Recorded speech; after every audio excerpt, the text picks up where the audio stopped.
como no São Paulo, ele tinha um centroavante de área. Agora, na seleção brasileira, ele não coloca um centroavante de área. Então, quer dizer, ele tem algumas convicções, mas na hora de bancar o garoto de 17 anos, 18 anos, ele não banca. O centroavante que tem lá é o Endrick. Se ele quer fazer esse esquema, se ele quer repetir esquema, se ele quer imitar esquemas que ele já fez, então que faça ele completo. Coloque o centroavante para jogar. Porque que adianta você fazer todo esse movimento do Arana ser o ponto esquerda, de o Rafinha ir para a direita, e a bola passar no meio da área e não ter um pezinho para enfiar a bola dentro da área, um pezinho de centroavante. Cara que conhece aquele espaço ali e sabe onde se enfiar. Ele não coloca esse cara, que é o Endrick. Lembrando, Casão, que a primeira bola do Flamengo... Peraí, só um instantinho, PVC. No Flamengo, ele jogava com 2 centroavantes. Sim, o Gabriel também. Gabriel conseguiu pôr os 2 juntos. Sim. Ele foi o único que conseguiu fazer isso. Ele jogava com o Lozano, que se refere ao PVC, e 2 atacantes. Eram 4-4-2. Ele está muito com esse discurso de que tem que ter paciência, tem que preservar o Endrick, mas o Endrick já mostrou muita personalidade, apesar dos 17 anos, para se candidatar à titularidade, né? Ele já foi decisivo em Campeonato Brasileiro, só uma coisinha, fez gol em Wembley. Diga. Quem tinha que preservar o Endrick era o Abel Ferreira e fez muito bem. No clube, quando o Endrick surgiu e começou a mostrar alguma coisa diferente e que a opinião pública começou a ter uma pressão para ele colocar de titular, ele teve a paciência certa de não dormir no barulho da pressão e preparar o Endrick para ser titular. A partir do ponto que esse jogador está na seleção brasileira, ele não tem que ter mais paciência.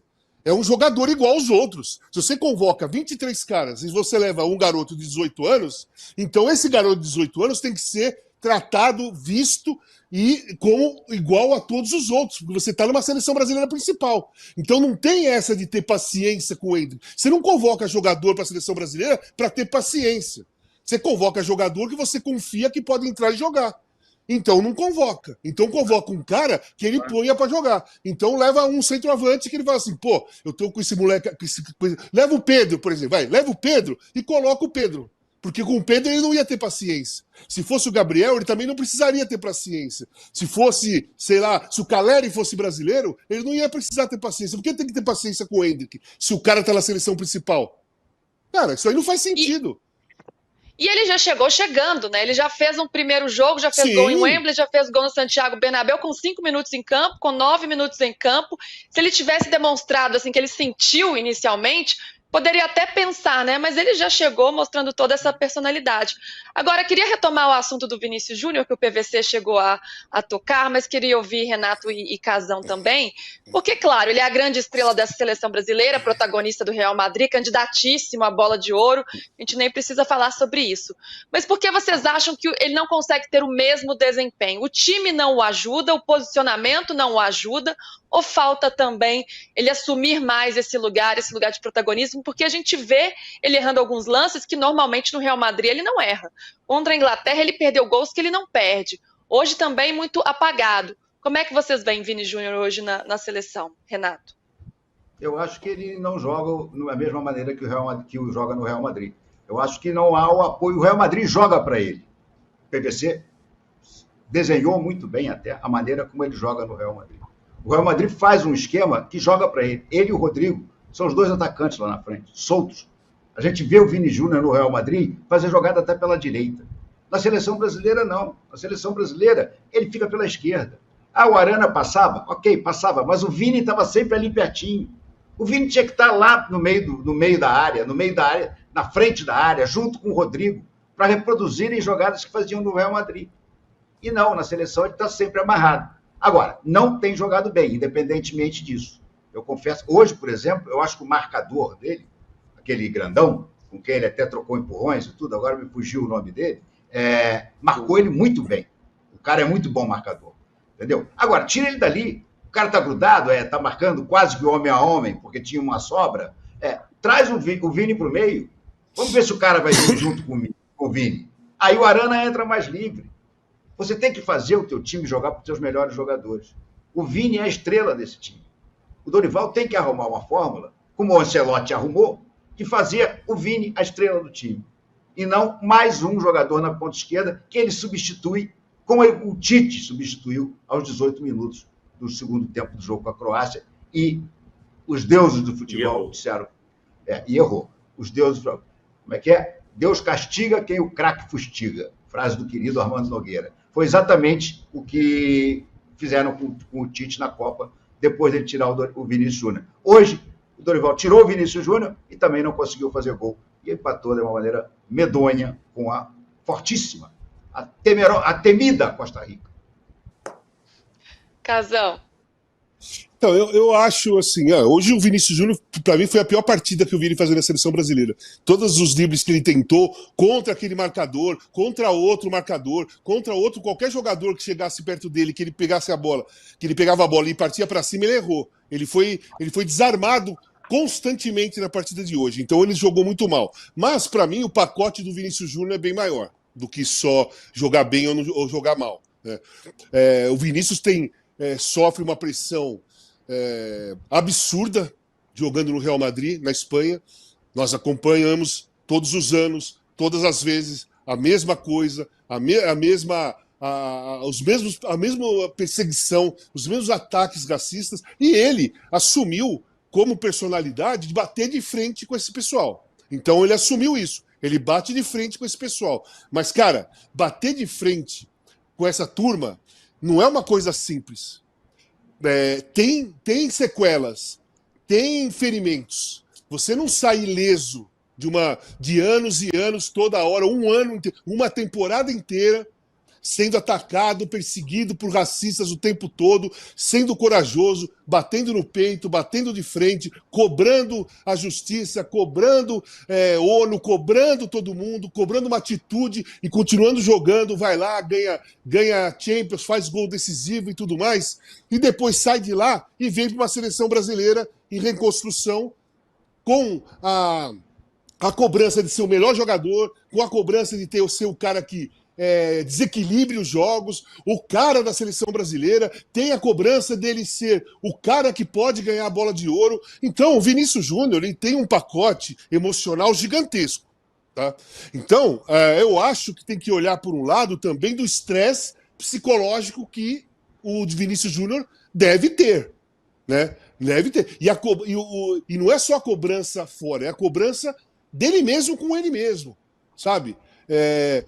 Essa cobrança que vem de fora, para algumas pessoas, só aumentam a própria cobrança. Então, para ele deve achar que ele tem que pegar a bola, tem que driblar todo mundo, ele tem que dar certo, ele tem que fazer o gol, ele tem que passar, ele tem que jogar bem, ele tem que ganhar a bola de ouro, ele tem que, sabe? Tudo ele tem. Com o Vinícius Júnior é sempre assim. Tudo tem que ser o Vinícius Júnior.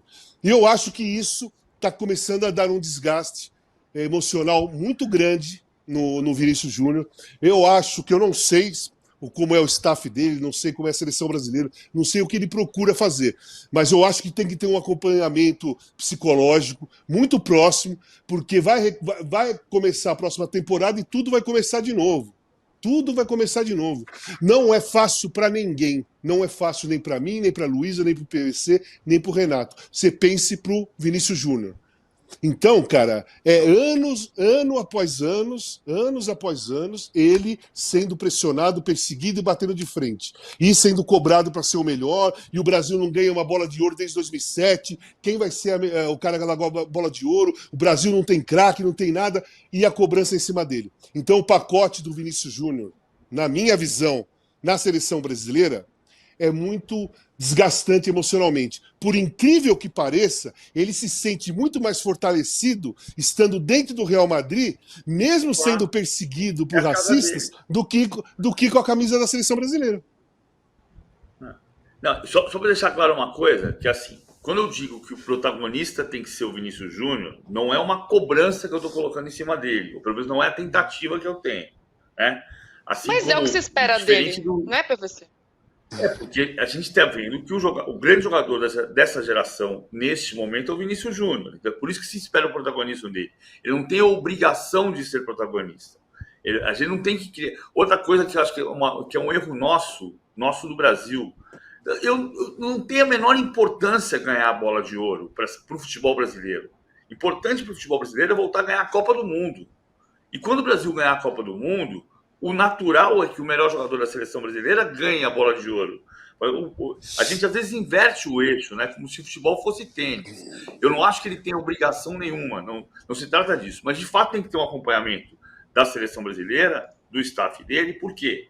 A gente está acostumado a ver que nesse período de século XXI, a quantidade de jogos de temporada europeia sempre leva, tirando 2022, que a Copa do Mundo foi em novembro, o grande jogador da temporada europeia não joga bem na Copa do Mundo.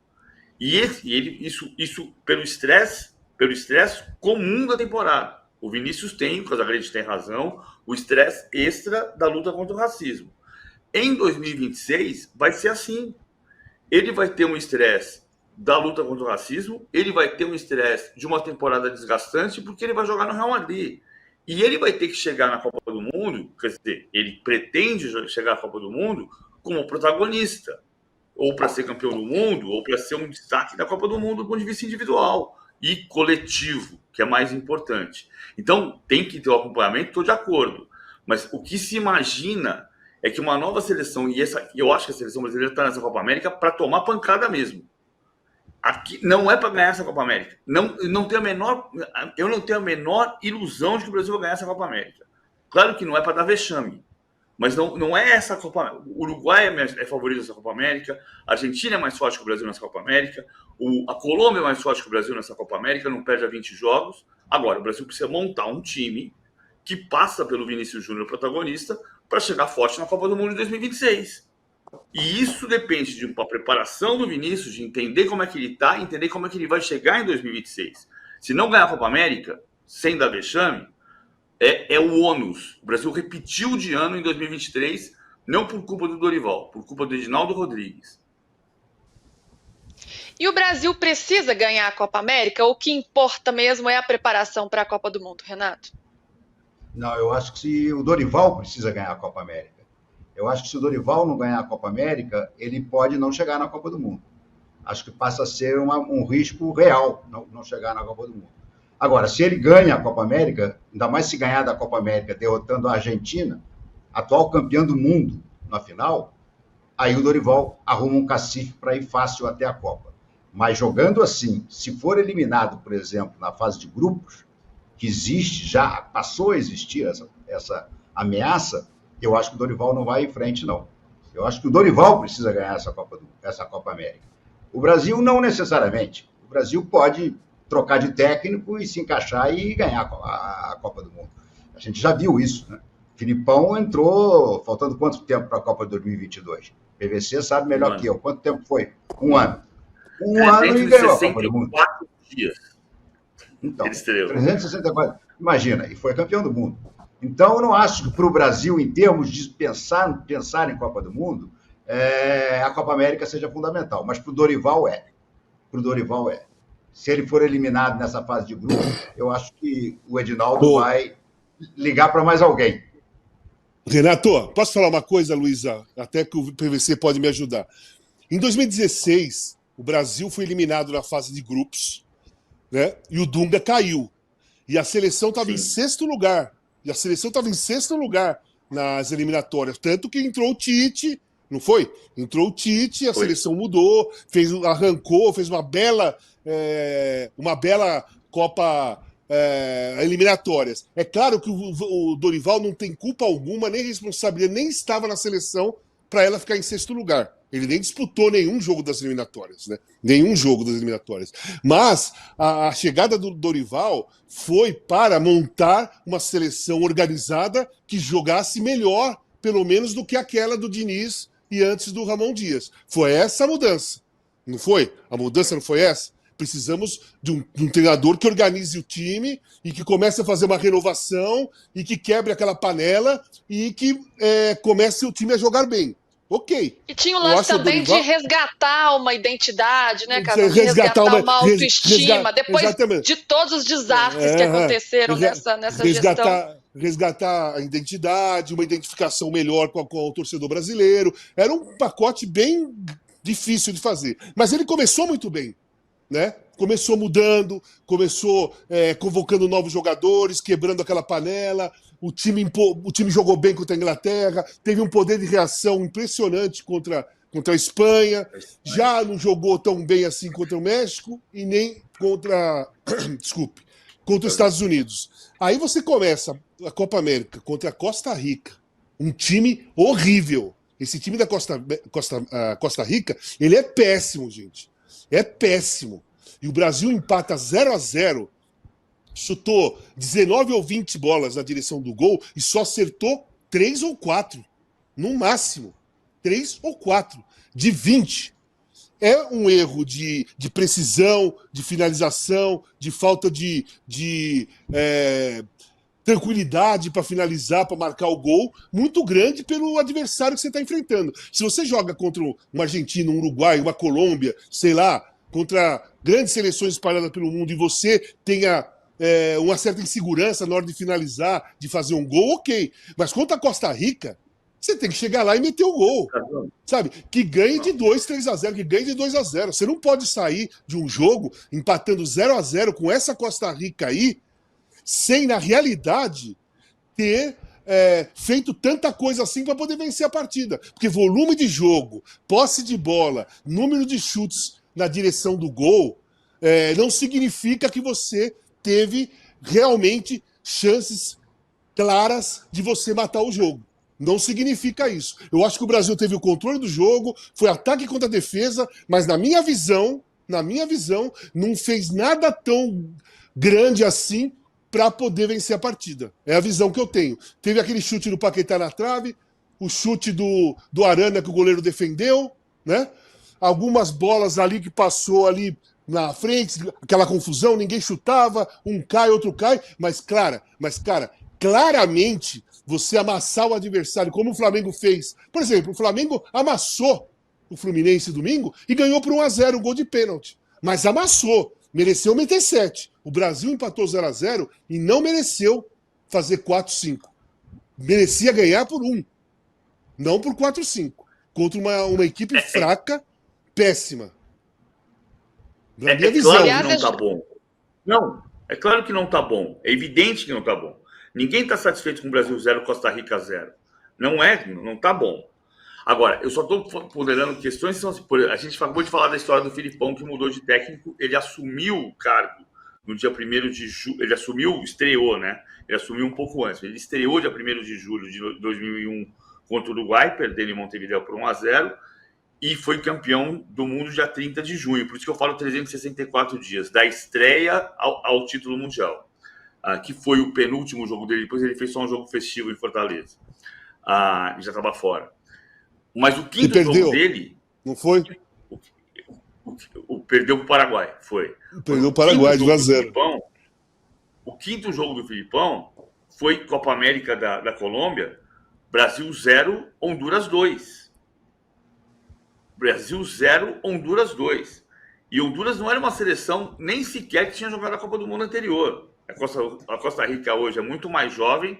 A Costa Rica de hoje teve só 4 jogadores em campo que jogaram a Copa do Mundo de 2022, mas jogou a Copa de 22. Honduras não jogava a Copa do Mundo. Não jogou antes e só jogou depois em 2014. Então, também era uma vergonha. E a gente precisa entender, assim, vivo dizendo isso, se a gente diagnostica errado, se a gente fosse médico, a gente matava o doente. Naquela época, em 2002, quando a seleção perdeu para Honduras, estava sem Roberto Carlos, sem Ronaldo, sem Rivaldo, o diagnóstico era que o Brasil não tinha mais jogadores. E um ano depois era campeão do mundo com Cafu, com Roberto Carlos, com Ronaldo, com Rivaldo e com Ronaldinho. Eu não sei se o Dorival Júnior é o técnico ideal para a seleção brasileira. Na verdade, a gente não tem um técnico ideal para a seleção brasileira. O técnico ideal da seleção brasileira, que parecia ser o Tite, perdeu 2 Copas do Mundo sem chegar à semifinal. Então, eu tenho o fato é que tem... Eu tenho o técnico ideal. Eu também. O Ancelotti. É o mesmo. Abel Ferreira. Abel Ferreira. Exatamente, Abel Ferreira. Abel Ferreira. É disparado o melhor técnico de atividade no Brasil. Mas ele nunca se mostrou assim muito interessado nesse cargo, pelo menos publicamente, né? Ele nunca. Mas na hora que chamar. Mas o Coça, problema né? é que a seleção precisa ter um trabalho, um começo, meio e fim. O Brasil teve, de um ano de 14 meses para cá, 3 técnicos sem ter nenhum. E aqui é o que está faltando. O Casão sabe bem disso. O Casão viveu o período pré-eliminatório de 86 com o Evaristo, que não podia convocar os jogadores que estavam na Itália. E o Evaristo durou 6 jogos. E naquele tempo, o futebol era ainda menos coletivo, no sentido de ter um pouco mais de espaço do que tem hoje. Precisa ter um trabalho. Nós estamos no 5º jogo. Tá bom? Claro que não tá bom. É óbvio que não tá bom. Empatar 0-0 com a Costa Rica pode chutar 50 vezes do gol. Não é bom. Evidente que não é bom. Mas tem que ter um processo de construção de uma equipe. Qual